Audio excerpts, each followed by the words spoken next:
माशाल्लाह जी, ये देखें हमारे गांव की बहुत प्यारी मस्जिद है और इसमें कारी साहब माशाल्लाह नमाज पढ़ते हुए ये हम वीडियो बना रहे हैं कि ये मस्जिद माशाल्लाह 12 महीने सजी रहती है।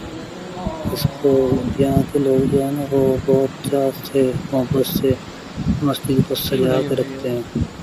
ये देखें माशाल्लाह बहुत प्यारा काम हुआ है, इस पर मार्बल लगी हुई है और ये माशाल्लाह इसका टाइम पीस है और ये देखें जी माशाल्लाह इधर भी टाइम पीस लगा हुआ है और इतनी प्यारी छत उन्होंने सजाई हुई है माशाल्लाह।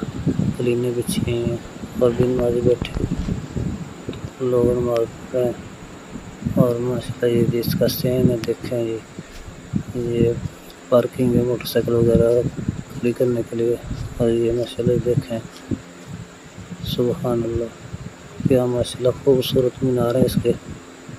ये देखें सारा मार्बल माशाल्लाह लगा हुआ, खूबसूरत काम हुआ माशाल्लाह। शौक वाले लोग ये करते हैं। ये देखें माशाल्लाह बहुत प्यारा नक्शा मस्जिद का, बहुत प्यारी मस्जिद बनी हुई है। ये हमारे गांव की मस्जिद है कोला मोड़ की। तो ये माशाल्लाह ये देखें नीचे भी मार्बल लगा हुआ और ये क्लीन बिछे हुए माशाल्लाह, कारपेट बिछे हुए माशाल्लाह बहुत खूबसूरत बनाई, बहुत खूबसूरत काम हुआ इस पर।